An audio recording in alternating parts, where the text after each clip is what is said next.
Dan berikutnya kita akan diskusikan hal yang sama masih terkait dengan polemik pencopotan Direktur Penyelidikan KPK dengan peneliti Pusat Kajian Anti Korupsi UGM Zainur Rohman. Mas Zainur, apa kabar Mas? Mas Zainur? Kabar baik, selamat sore. Baik, terima kasih sudah bergabung Mas Zainur. Apa yang Anda cermati soal beda perintah ini antara Polri bilang dipertahankan, tapi di sisi lain KPK bilang sudah selesai pemberhentian dengan hormat? Ya, sebenarnya untuk anggota Polri yang ditugaskan di KPK itu bisa diberhentikan dengan alasan yang sangat jelas, yaitu jika melanggar kode etik berat gitu ya. Apakah Brigjen Endar melakukan pelanggaran kode etik? Kan tidak.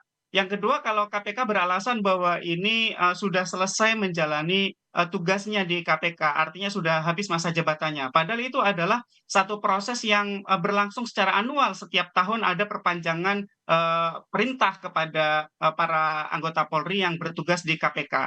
Nah, jadi saya melihat bahwa alasan KPK tidak cukup kuat untuk memberhentikan Brigjen Endar dan mengembalikannya ke Polri. Dan kalau kita simak, sebenarnya alasan di balik pemberhentian inilah yang perlu diungkap oleh Dewan Pengawas KPK.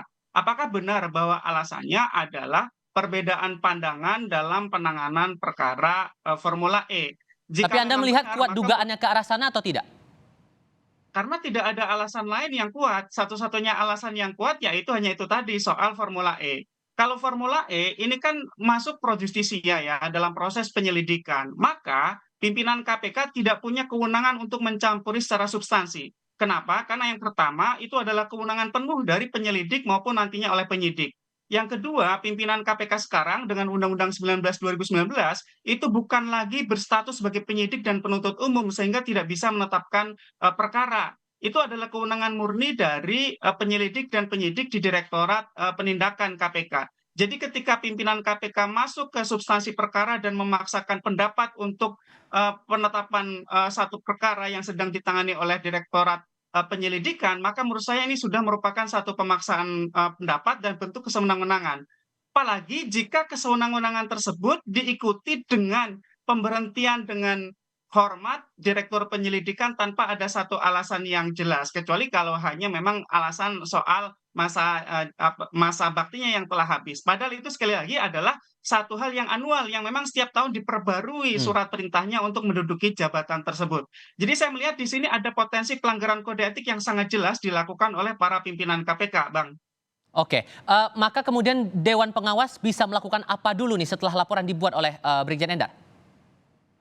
Ya, tentu yang pertama Dewan Pengawas bisa menerima laporan tersebut, mempelajari laporannya, mengumpulkan informasi, data-data, bisa memanggil para pihak dan mendalami sebenarnya bagaimana proses ketika ada gelar perkara untuk kasus Formula E, karena semuanya berawal dari sana.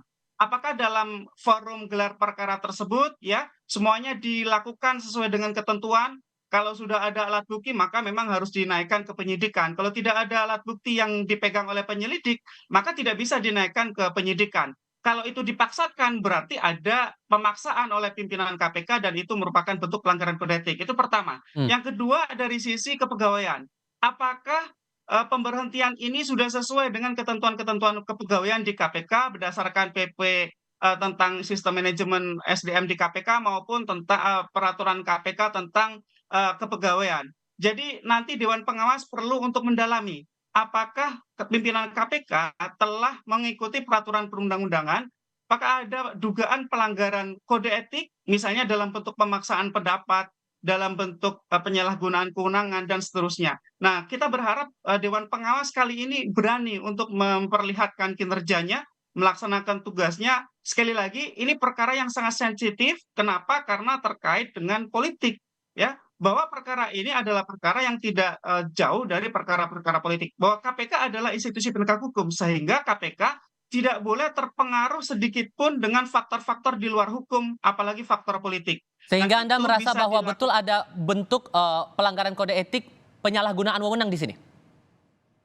Ya, kalau dilihat dari kejadian-kejadian yang tadi saya jelaskan ya, gelar perkara Formula E maupun pemberhentian Brigjen Endar tanpa satu alasan yang kuat, kita melihat di situ arahnya memang penyalahgunaan kewenangan oleh pimpinan KPK. Dan itu juga merupakan satu bentuk pelanggaran kode etik sebagaimana diatur di dalam Baik, kode etik KPK.